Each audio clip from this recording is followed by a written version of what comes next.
Yo, what's going on, guys? I'm Jay Cartere, and in this video I'm going to be sharing some advanced clinch offense tips up against the cage in EA Sports UFC 2. Now I'm going to be playing as Jon Jones for the purpose of this video, and basically what you want to do is obviously you start in the tie position, or if you're not in the tie position you want to navigate to that. But if you see your opponent trying to transition and stuff, you want to block that. Also, make sure that you are patient. Don't just start spamming strikes, because if you do that, then your opponent's going to be able to block something eventually, and then they're going to be able to transition out of this position. Like, the best thing for you to do is stay calm and slowly take your opponent out, and that usually works more than it doesn't. So I'm going to be showing you how to block certain transitions, how to block your opponent taking advantage of you and whatnot. You guys should already know how to strike, like L1 and square and the punch buttons do elbows, just normal strike button. I mean, square and triangle just do normal punches like this. L1 and X and circle does knees to the head. L2 and X do knees to the body. L2 and punch does punches to the body. And I think you can do uppercuts by, moving the left analog stick away from your opponent and throwing a punch button. I don't know. Oh yeah, and you can just hit them in their knees and stuff by using the kick buttons. So that is the striking done. Let's start with blocking transitions. So from this position, it's pretty easy to block transitions. If your opponent goes right like this, to your right arm, you can block the transition by holding R2 and moving your right analog stick right.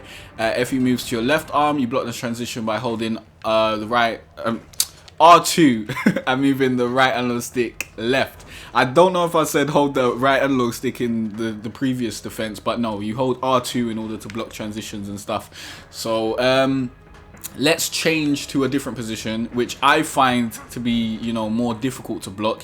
It's when your opponent is trying to fling you into the cage, and I've just learned how to block this. I didn't know for time. It was all just trial and error when I was, you know, playing online, but now I actually know how to block it. When your opponent is trying to move you like this, if he like comes out like this and does that, then you know you're blocking right with R2 and the right analog stick right. And if he actually moves towards the right like that, or is that the left? Does that count as the left? Yeah, he's kind of moving towards the left and he's moving you towards the right. So I guess if you see his body move towards the left like that, and it's like a overarching kind of thing, he's trying to fling you into the cage, that's when you want to hold R2 and block to the left, and that will stop that.